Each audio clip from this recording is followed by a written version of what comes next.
Hello everyone, আসসালামু আলাইকুম। This is Masuma and welcome back to my channel. আশা করি সবাই অনেক ভালো আছেন। আর একটি নতুন রেসিপি নিয়ে আমি হাজির হয়ে গেছি। আমার আজকের রেসিপির নাম চিকেন ফিলিং, যা আমরা পিৎজা, বার্গার, স্যান্ডউইচ ও নানা ধরনের পরোটার রোল করে খেতে পারি। তো চলুন ভিডিওটি দেখে আসি। এই রেসিপির জন্য 4 টেবিল চামচ তেল দিয়ে 1.5 কাপ পেঁয়াজ কুচি দিব।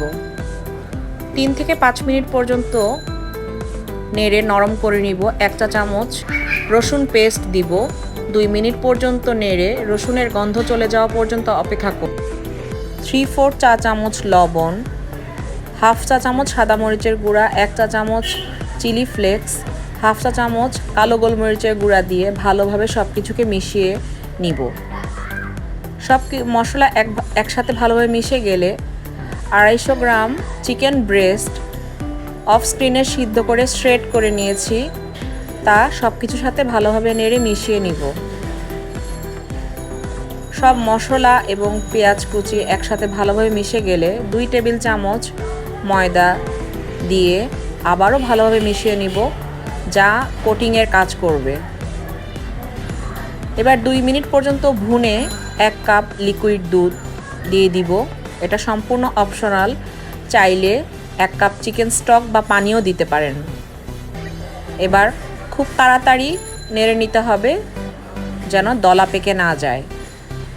3 টেবিল চামচ চিলি সস দিয়ে ফিলিংয়ের সব কিছু একসাথে ভালোভাবে মিশিয়ে নিব এবং সবশেষে 1/2 চা চামচ গরম মশলার গুঁড়া দিয়ে ভালোভাবে আরও 2 মিনিট থেকে 3 মিনিট রান্না করে নিব। তৈরি হয়ে গেল আমার চিকেন ফিলিং।